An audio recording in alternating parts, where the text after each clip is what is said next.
तो hello friends, स्वागत करते हैं आप सभी का फिर से मेरे चैनल में पढ़ो सीखो में। पिछले वीडियो में हम लोग ने मौलिक अधिकार यानी कि फंडामेंटल राइट्स के बारे में जाना था।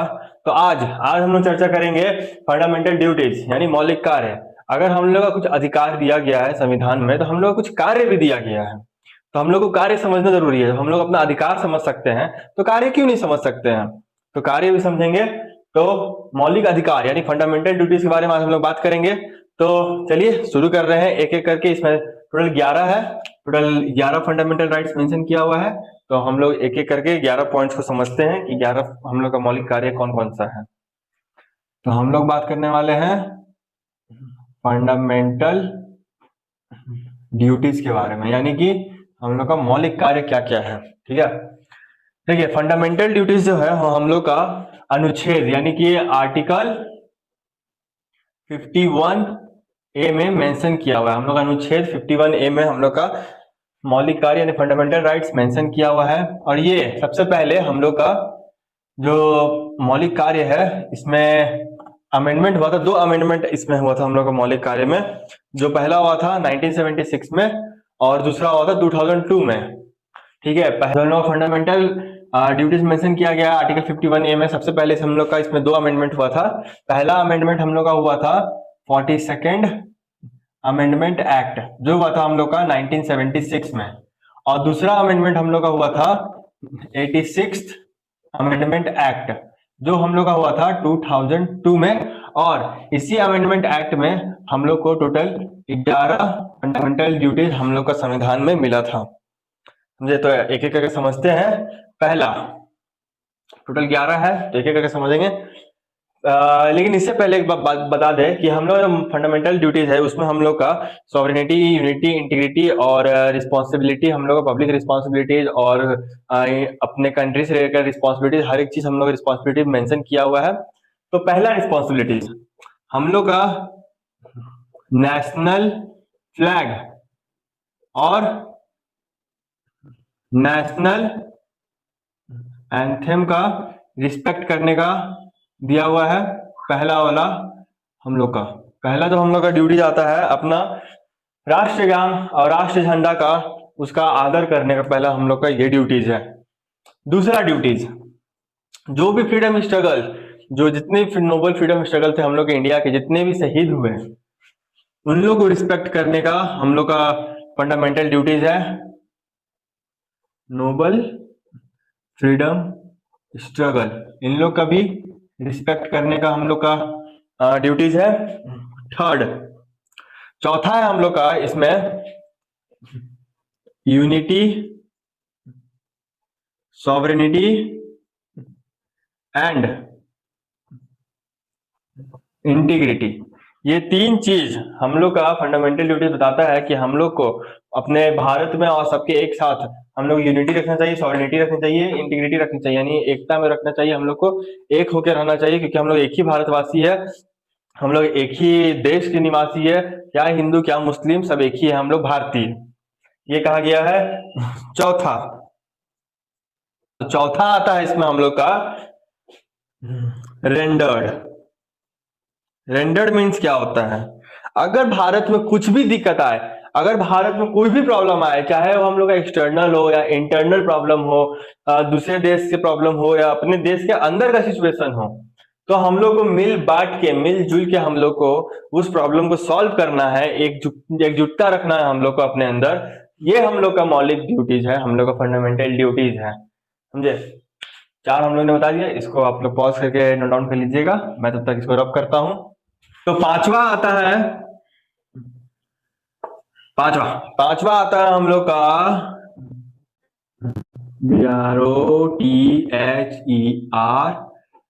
ब्रदरहुड यानी भाईचारा, यानी कि एकता।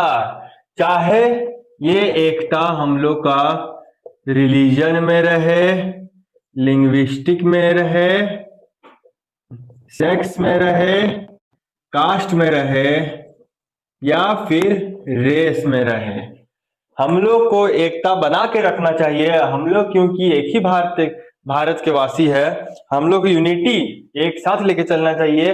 कोई रिलीजन, कोई हिंदू मुसलमान, कोई लिंग्विस्टिक, कोई सेक्स, कास्ट, रेशियो, या रेस, ऐसा कुछ नहीं होना चाहिए। ये हम लोग का पांचवा कार्य है। छठा, छठा हम लोग का आता है पब्लिक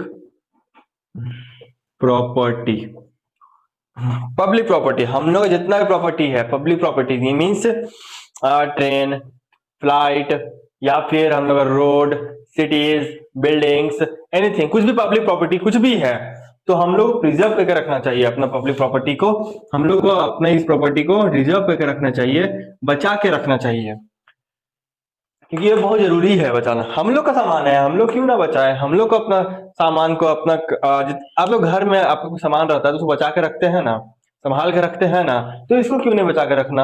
ये भी तो हम ही लोग का है, देश हम लोग का है, देश का सामान हम लोग का है, यहाँ का हर एक चीज हम लोग का है, तो बचा के इसको रखना चाहिए। सातवां और सबसे इंपॉर्टेंट, सातवां, प्रोटेक्ट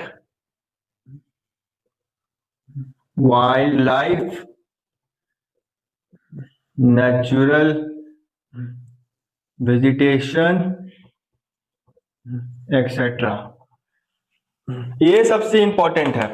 हम लोग को अपना जितना भी नेचुरल चीज है, जितना भी नेचुरल वेजिटेशन है, चाहे वो लेक हो, फॉरेस्ट हो, एनिमल्स हो, ट्रीज हो, या कुछ भी नेचुरली जो हम लोग को दिया गया है, हम लोग को इसको प्रिजर्व करके प्रोटेक्ट करके चलना चाहिए, क्योंकि ये हम लोग इन्वायरमेंट के लिए सबसे बढ़िया चीज रहता है। जैसे आज अभी के समय पे ग्लोबल वार्मिंग बहुत बढ़ रहा है, क्यों बढ़ रहा है? लोग पेड़ काट रहे हैं घर बनाने के लिए, नेचुरल वेजिटेशन को हार्म कर रहे हैं। हम लोग हमारे जो जानवर है वो जंगल में रहते हैं, जंगल में अगर उनको जंगल नहीं मिलेगा, पेड़ पौधा नहीं मिलेगा, पानी नहीं मिलेगा, तो लोग कहाँ जाएंगे?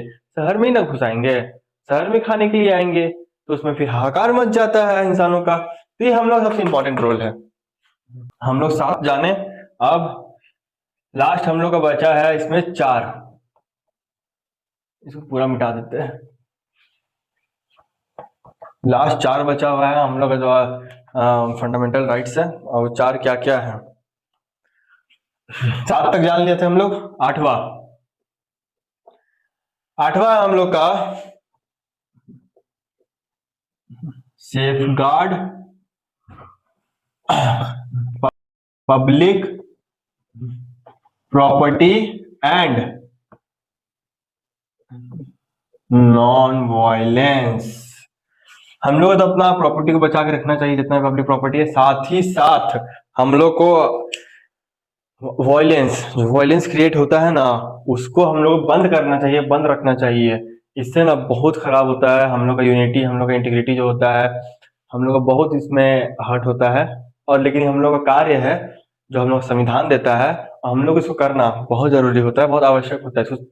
वायलेंस क्या बात पे करना, कोई बात वायलेंस नहीं करना, नॉन वायलेंस रहो यार, आराम से रहो, बिना लड़ाई झगड़ा किए। क्या कास्ट में धर्म में लड़ाई करते हो?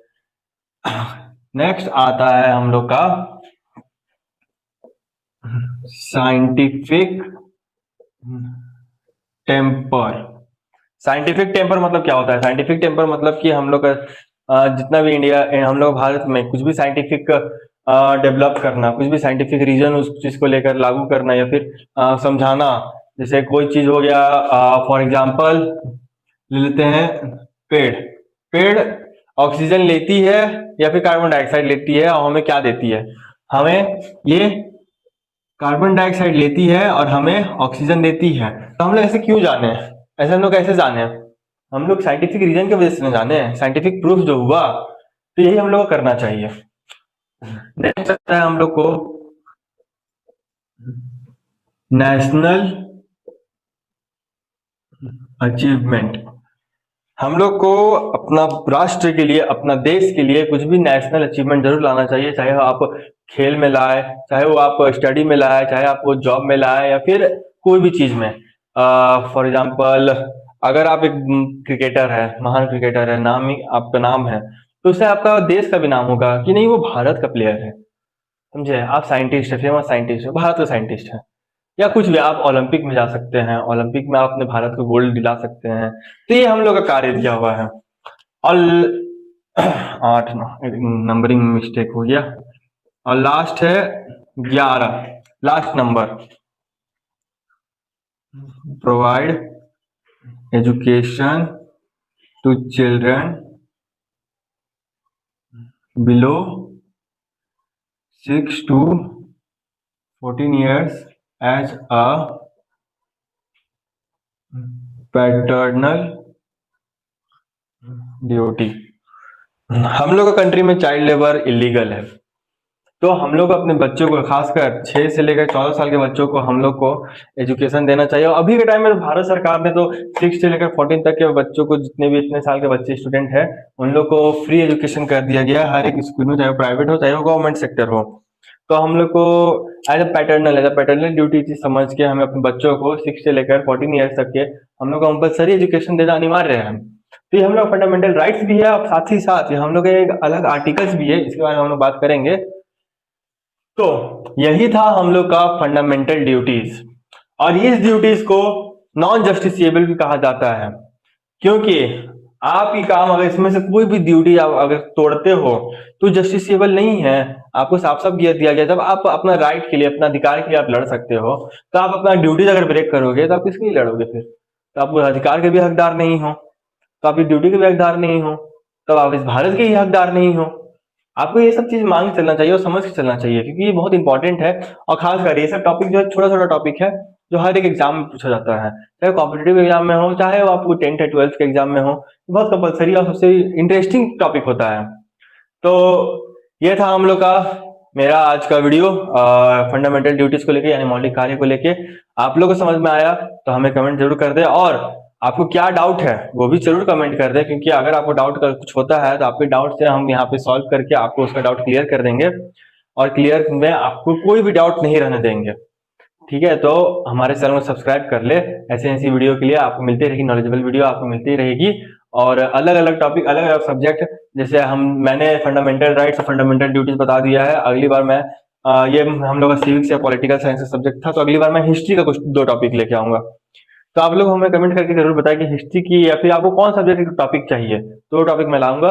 तो सब्सक्राइब जरूर कर दे और शेयर कर दे अपने दोस्तों के साथ भी। मिलते हैं आप लोग से अगली वीडियो पर।